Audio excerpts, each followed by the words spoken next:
Hi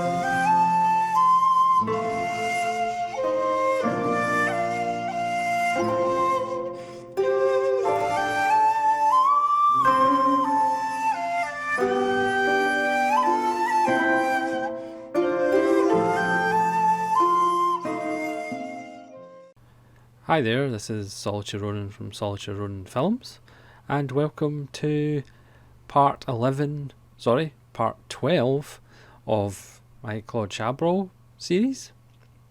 And today I'm going to talk about Nada from 1974, or the Nada Gang. Again, this is from Arrow Academy's DVD Claude Chabrol collection. This film is a bit of a departure from Chabrol, who we are used to kind of claustrophobic films involving a small number of people. It's a romantic triangle gone wrong, or a sex game gone wrong that leads to murder, or revenge for a hit and run accident.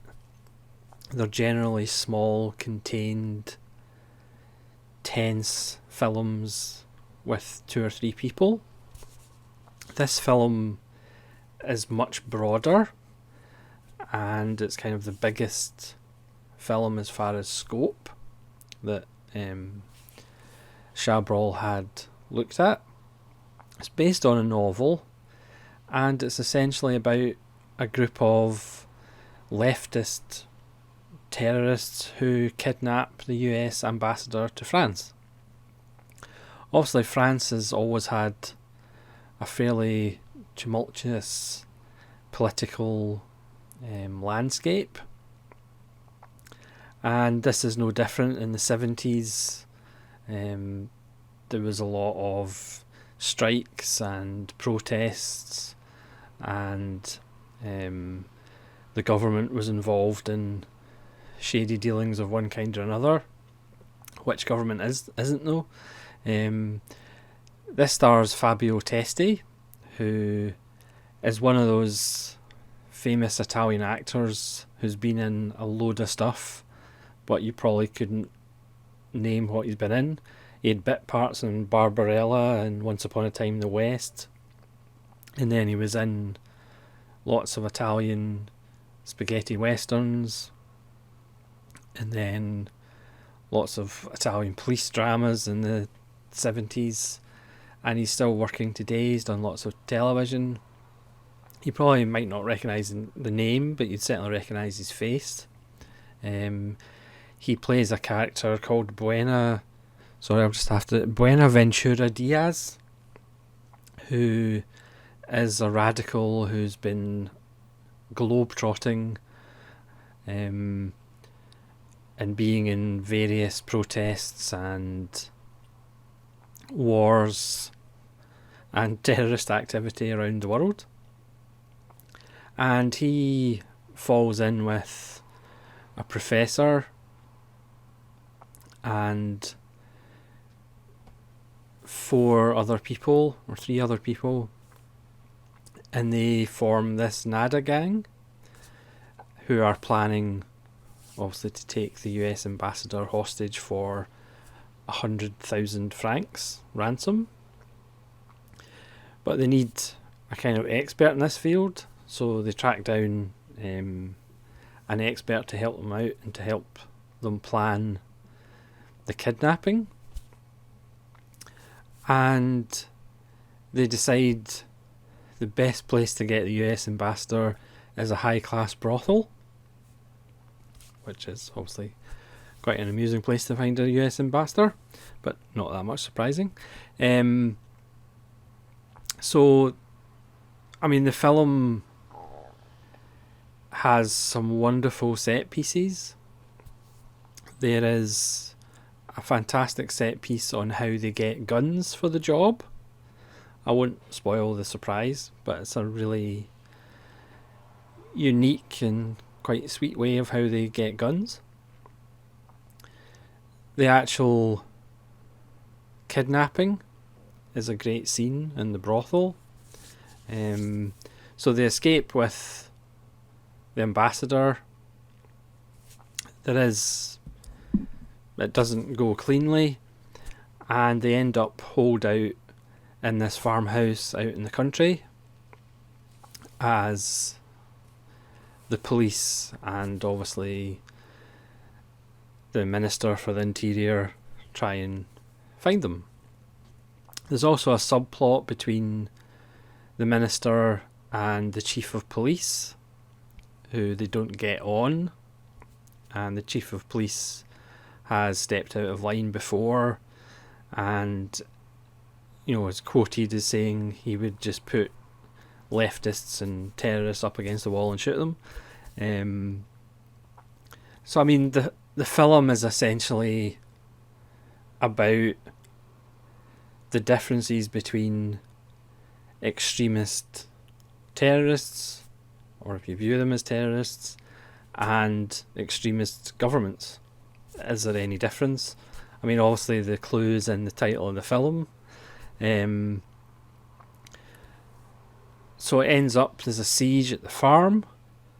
Again, I'm not going to tell you how that ends, because you should really watch the film, because it's a really good film. I mean, it has flaws. The middle part isn't the tightest, but it's just got so many really nice set pieces in it.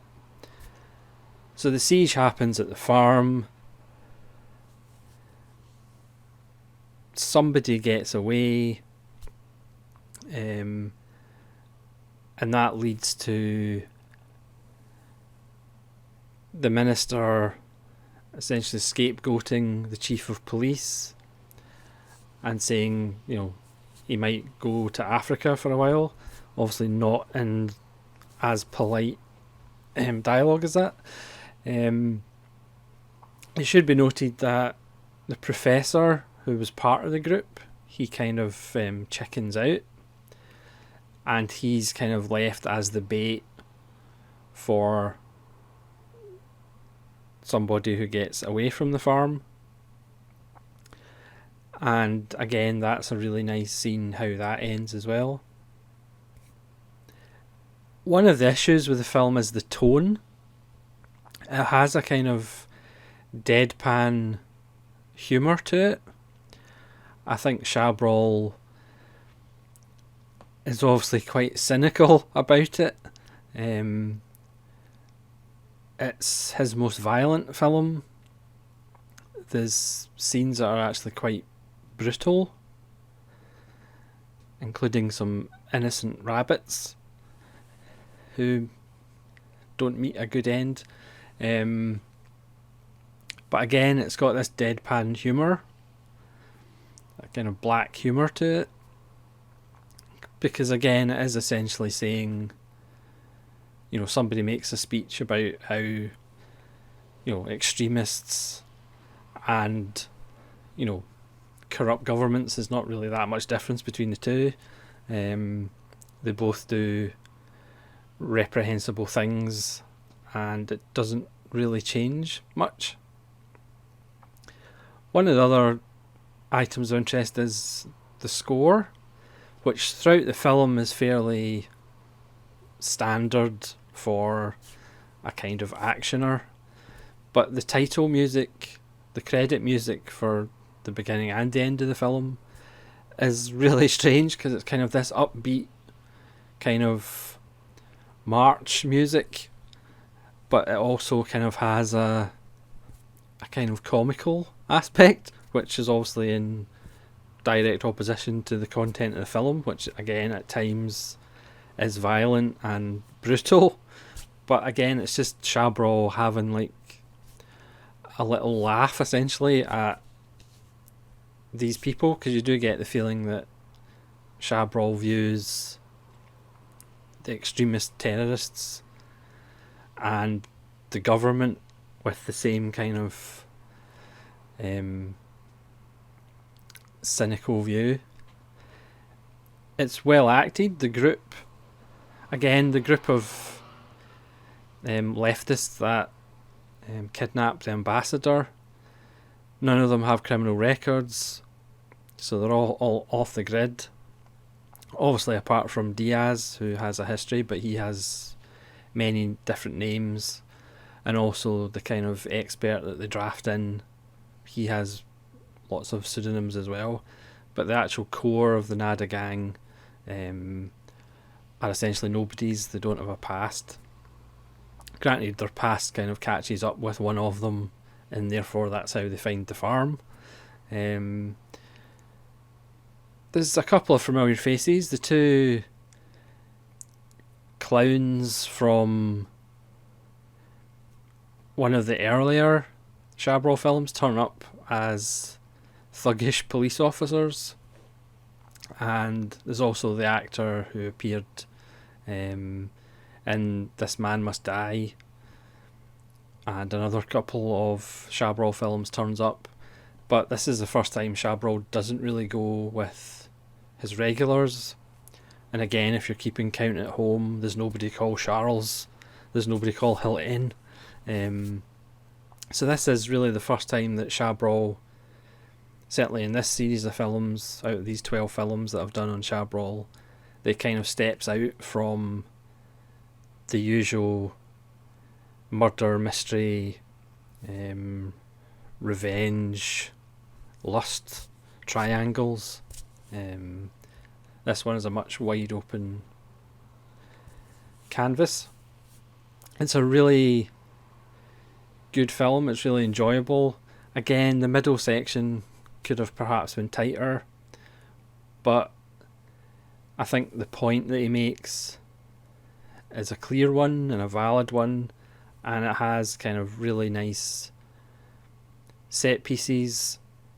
He directs the action very well, and it's just a really good film. Again, Chabrol, late 60s, 70s, his output is just a very high level, for me anyway, and it is fun just going through his films and either re-watching them or watching them for the first time. He's generally full of surprises. Again, I would recommend finding these two Arrow DVD sets. I think there's 8 films in each set, until somebody somewhere decides to release them in Blu-ray. Again, like I've said before, he had a 50-year film career. I think he kind of deserves some Blu-ray appreciation. So thanks very much for watching. Please let me know if you've seen Nada or the Nada Gang, and hopefully we'll see you again for the next video in this Claude Chabrol series. This is Solitary Ronin saying hope you have a pleasant evening, and farewell.